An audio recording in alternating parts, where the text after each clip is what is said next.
नमस्कार मित्रों। जो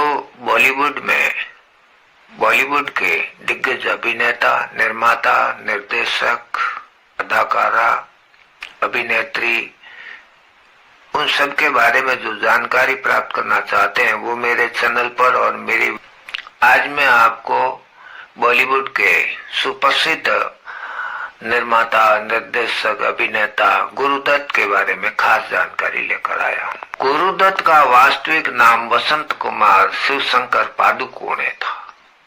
उनका जन्म 9 जुलाई 1925 बेंगलुरु में हुआ और निधन 10 अक्टूबर 1967 को मुंबई में हुआ। हिंदी फिल्मों के प्रसिद्ध अभिनेता, निर्देशक, फिल्म निर्माता थे। उन्होंने 1950वें और 60वें दशक में कई उत्कृष्ट फिल्में बनाई, जैसे प्यासा, कागज के फूल, साहिब बीबी और गुलाम, चौदहवीं का चांद। विशेष रूप से प्यासा और कागज के फूल को टाइम पत्रिका के 100वें सर्वश्रेष्ठ फिल्मों की लिस्ट में शामिल किया गया और साइट एंड साउंड आलोचकों और निर्देशकों के सर्वेक्षण द्वारा दत्त खुद भी सबसे बड़े फिल्म निर्देशकों की लिस्ट में शामिल किए गए। उन्हें कभी कभी भारत का ऑर्सन वेल्स भी कहा जाता है। 2010 में उनका नाम CNN के सर्वश्रेष्ठ 25वें एशियाई अभिनेताओं की लिस्ट में शामिल किया गया।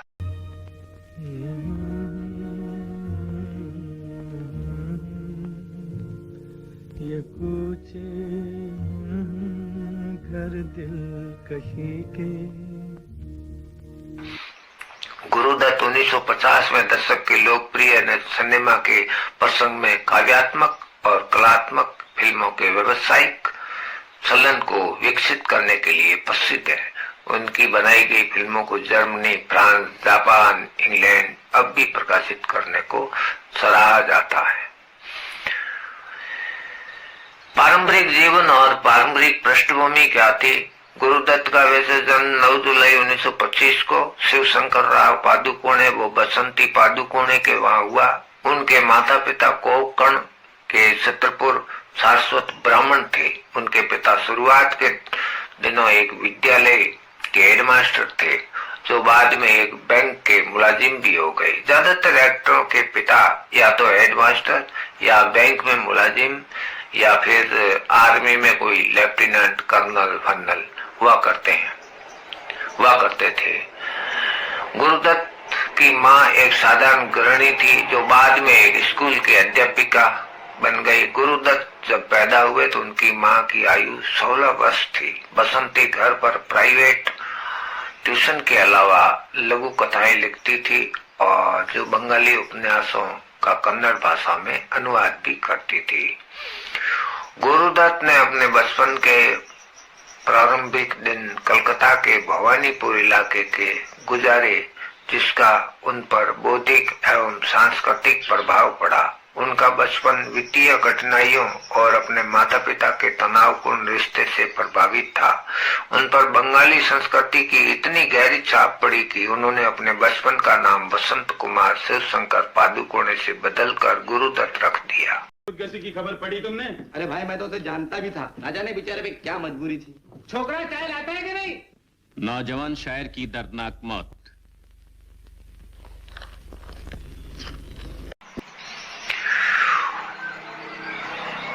प्रारंभिक प्रेरणा गुरुदत्त की दादी नित्य शाम को दिया जलाकर आरती करती थी और 14 वर्षीय गुरुदत्त दिए की रोशनी में दीवार पर अपनी उंगलियों की विभिन्न मुद्राओं से तरह तरह के चित्र बनाते रहते थे। यहीं से उनकी मन में कला के प्रति संस्कार जागृत हुआ। अलविदा के बाद मुंबई लौट आए। उनके चाचा ने उन्हें प्रभात फिल्म कंपनी पूना 3 साल के अनुबंध के तहत फिल्म में काम करने भेज दिया। वहीं सुप्रसिद्ध फिल्म निर्माता वी शांताराम ने कला मंदिर के नाम से अपना स्टूडियो खोल रखा था। यही रहते हुए गुरुदत्त की मुलाकात फिल्म अभिनेता रहमान और देवानंद से हुई, जो आगे जाकर उनके बहुत अच्छे मित्र बने।